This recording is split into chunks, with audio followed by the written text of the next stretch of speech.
All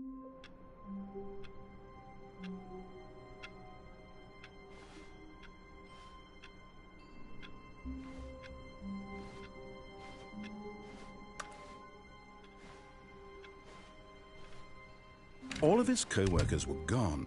What could it mean? Stanley decided to go to the meeting room. Perhaps he had simply missed a memo.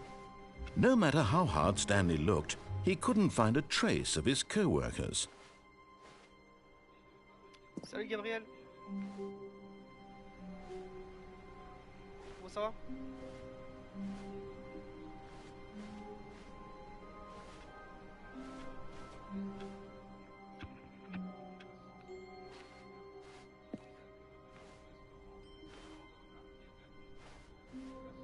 Je sais pas où je dois aller. C'est la réunion, ouais. When Stanley came to a set of 2 open doors, he entered the door on his left. Ok, on va suivre ce qu'il dit. Hein. Je préfère aller à droite, mais... This was not the correct way to the meeting room, and Stanley knew it perfectly well. Perhaps he wanted to stop by the employee lounge first, just to admire it. J'admirais quoi?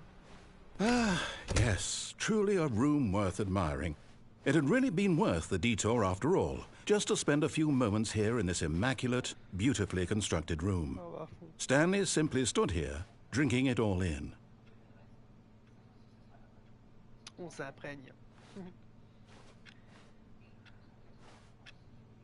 Yes, really, really worth it. But eager to get back to business, Stanley took the first open door on his left.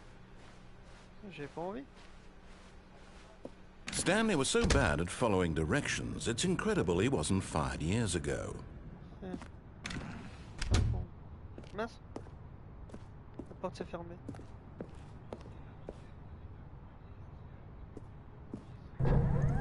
Look, Stanley, I think perhaps we've gotten off on the wrong foot here.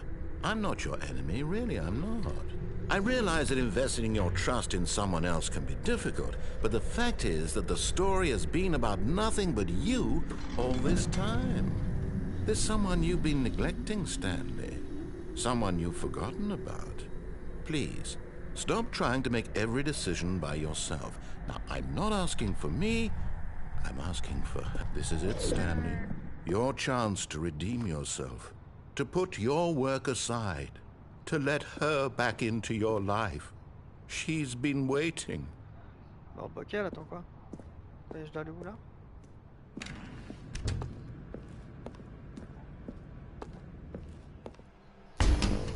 Oula. That's her, Stanley. You need to be the one to do this, to reach out to her. If you can truly place your faith in another, then pick up the phone. Et comment je prends? J'aimerais bien, mais je ne sais pas le prendre. Ok.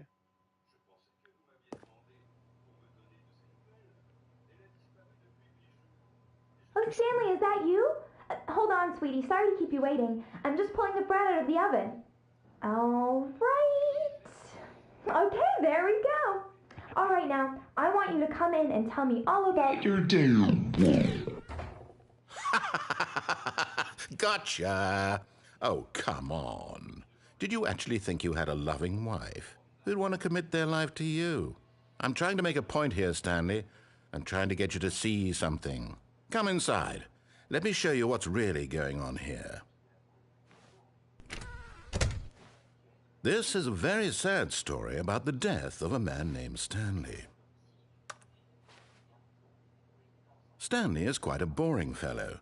He has a job that demands nothing of him, and every button that he pushes is a reminder of the inconsequential nature of his existence. Look at him there, pushing buttons, doing exactly what he's told to do.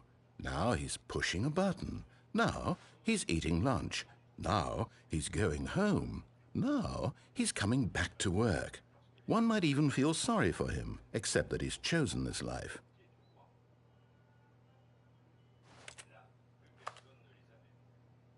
But in his mind, in his mind he can go on fantastic adventures. From behind his desk, Stanley dreamed of wild expeditions into the unknown, fantastic discoveries of new lands. It was wonderful. and each day that he returned to work was a reminder that none of it would ever happen to him. And so he began to fantasize about his own job. First, he imagined that one day while at work, he stepped up from his desk to realize that all of his co-workers, his boss, everyone in the building had suddenly vanished off the face of the earth. The thought excited him terribly. So he went further. He imagined that he came to two open doors and that he could go through either. At last, choice. It barely even mattered what lay behind each door. The mere thought that his decisions would mean something was almost too wonderful to behold. As he wandered through this fantasy world, he began to fill it with many possible paths and destinations. Down one path lay an enormous round room with monitors and mind controls. And down another was a yellow line that weaved in many directions. And down another was a game with a baby. And he called it the Stanley Parable.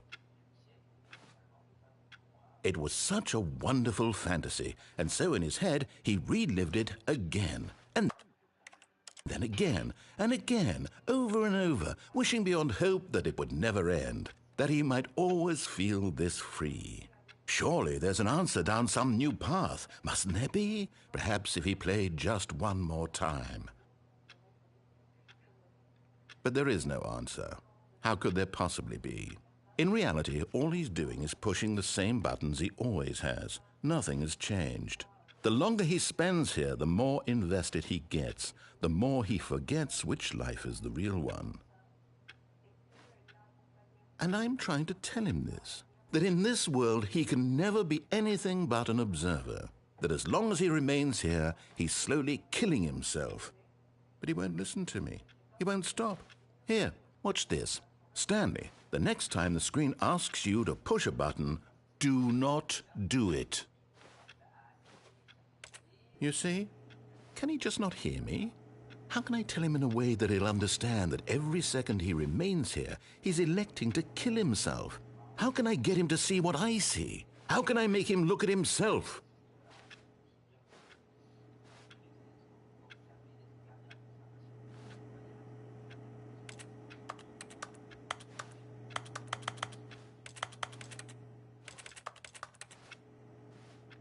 I suppose I can't, not in the way I want him to. But I don't make the rules. I simply play to my intended purpose, the same as Stanley.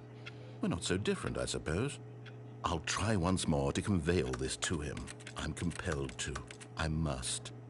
Perhaps, well, maybe this time he'll see. Maybe this time. And I tried again, and Stanley pushed a button. And I tried again, and Stanley pushed a button. And I tried.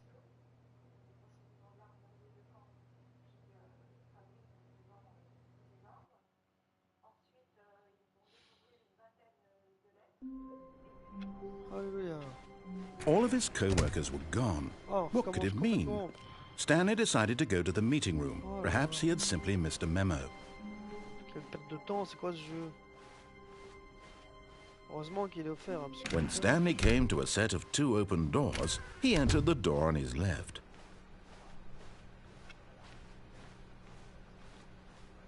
Yet there was not a single person here either. Feeling a wave of disbelief, Stanley decided to go up to his boss's office, hoping he might find an answer there.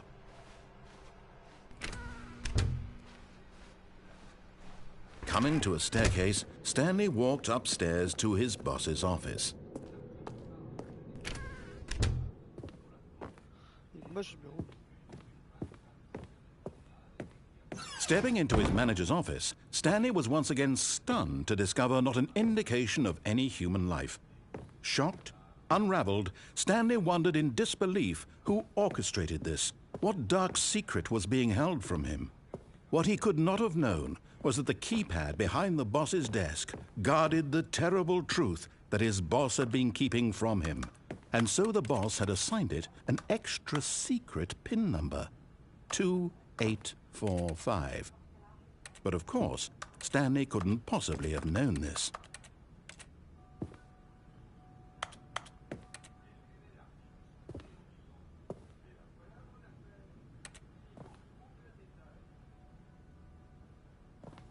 Stanley just sat around twiddling his thumbs.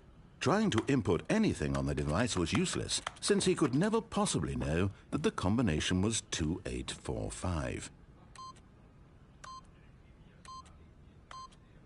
Yet incredibly, by simply pushing random buttons on the keypad, Stanley happened to input the correct code by sheer luck. Amazing. He stepped into the newly opened passageway.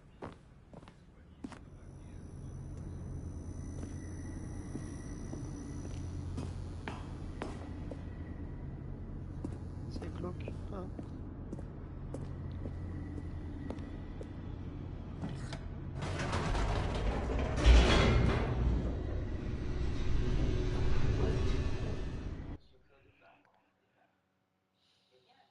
Descending deeper into the building, Stanley realized he felt a bit peculiar. It was a stirring of emotion in his chest, as though he felt more free to think for himself, to question the nature of his job. Why did he feel this now, when for years it had never occurred to him? This question would not go unanswered for long. Stanley walked straight ahead through the large door that read Mind Control Facility.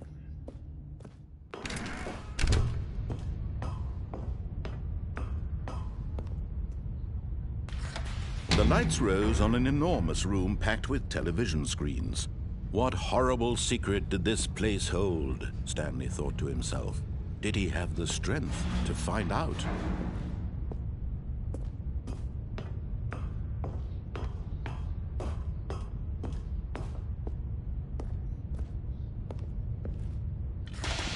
Now the monitors jumped to life, their true nature revealed. Each bore the number of an employee in the building, Stanley's co-workers. The lives of so many individuals reduced to images on a screen, and Stanley, one of them, eternally monitored in this place where freedom meant nothing.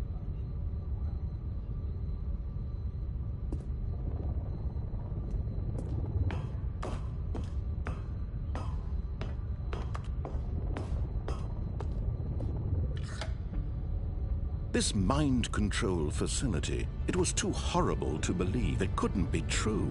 Had Stanley really been under someone's control all this time?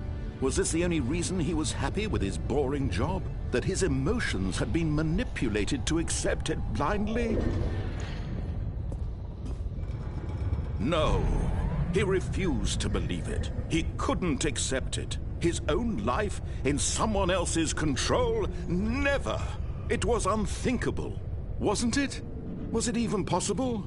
Had he truly spent his entire life utterly blind to the world? But here was the proof, the heart of the operation. Controls labeled with emotions, happy or sad or content, walking, eating, working, all of it monitored and commanded from this very place. And as the cold reality of his past began to sink in, Stanley decided that this machinery would never again exert its terrible power over another human life. For he would dismantle the controls once and for all.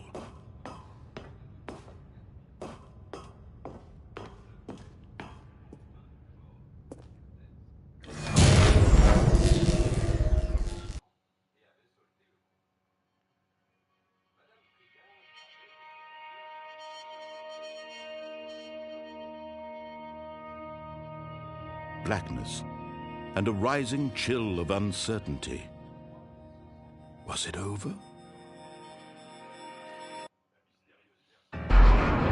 Yes!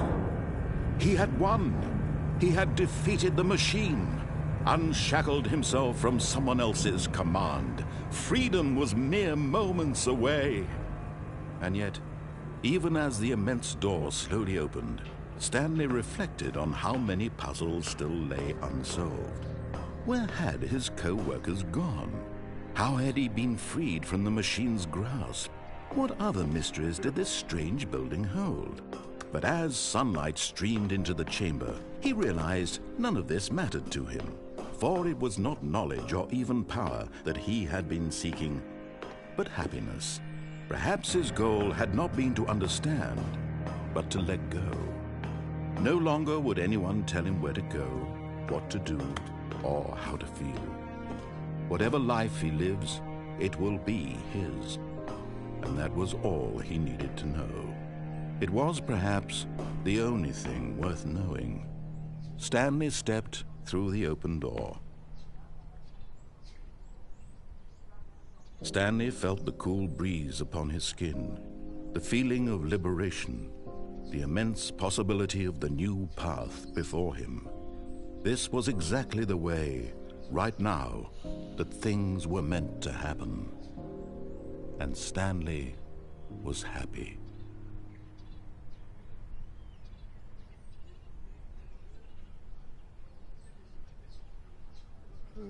Ok.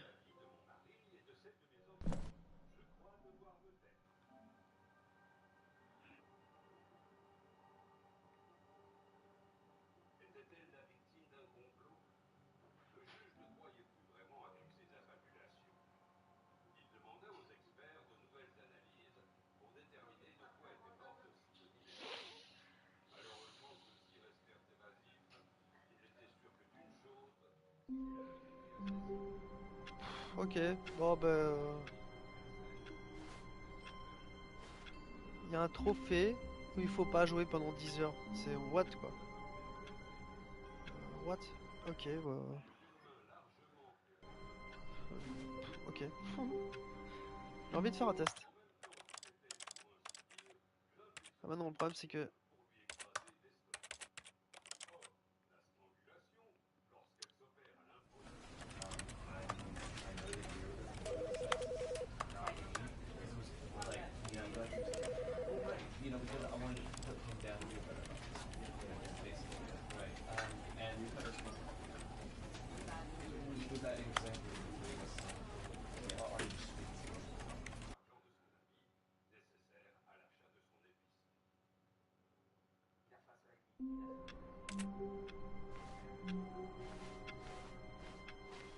All of his co-workers were gone.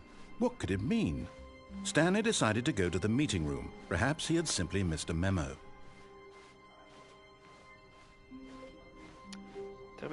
When Stanley came to a set of 2 open doors, he entered the door on his left.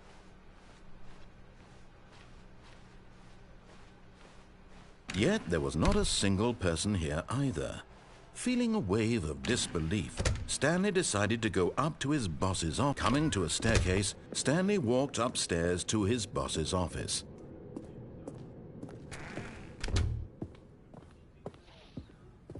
Stepping into his manager's office, Stanley was once again stunned to discover not an indication of any human life. What could it mean? Stanley wondered aloud to nobody. He began wildly tearing through papers on the boss's desk, pulling books off the shelf, looking behind paintings, desperate for clues to his situation. But his attention was caught by a keypad behind the boss's desk. What could its purpose be? In fact, this keypad guarded the terrible secret that lay buried below his feet. And so the boss had assigned it an extra secret PIN number, 2845. But of course, Stanley couldn't possibly. Yet incredibly, by simply pushing random buttons on the keypad, Stanley happened to input the correct code by sheer luck. Amazing. He stepped into the newly opened passageway.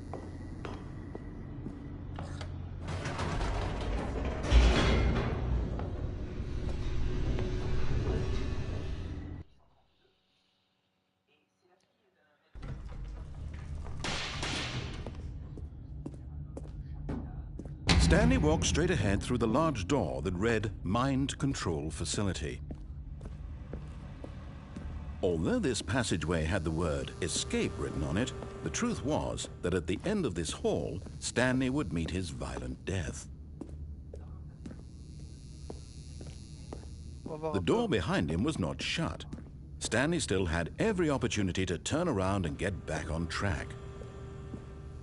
At this point, Stanley was making a conscious, concerted effort to walk forward and willingly confront his death.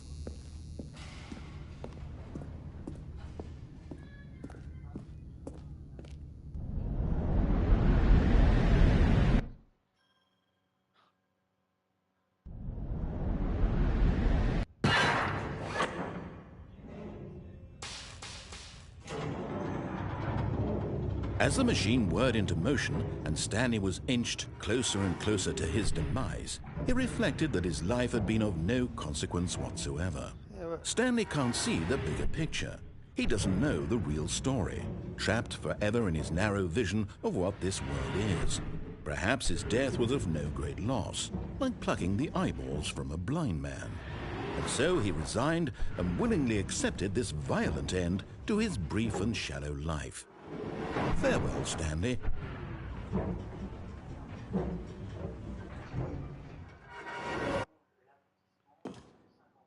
"Farewell, Stanley," cried the narrator, as Stanley was led helplessly into the enormous metal jaws. In a single visceral instant, Stanley was obliterated as the machine crushed every bone in his body, killing him instantly.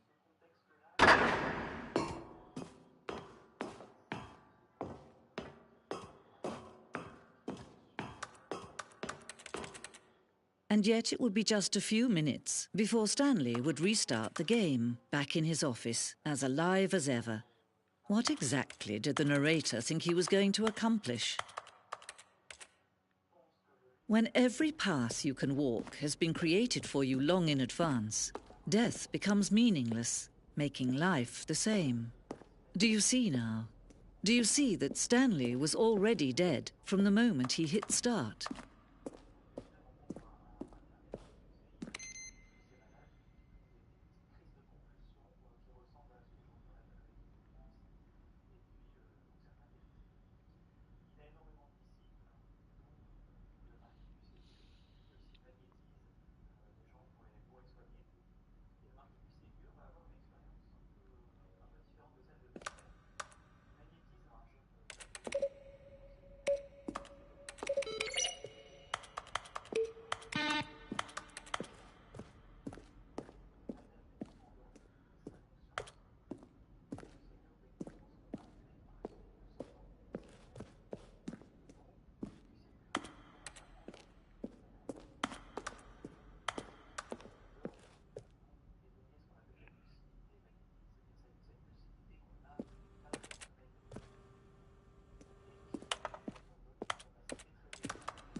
Oh, look at these two. How they wish to destroy one another.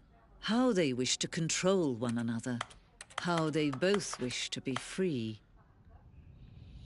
Can you see? Can you see how much they need one another? No, perhaps not. Sometimes these things cannot be seen. But listen to me. You can still save these two. You can stop the program before they both fail. Turn off your PlayStation. There's no other way to beat this game. As long as you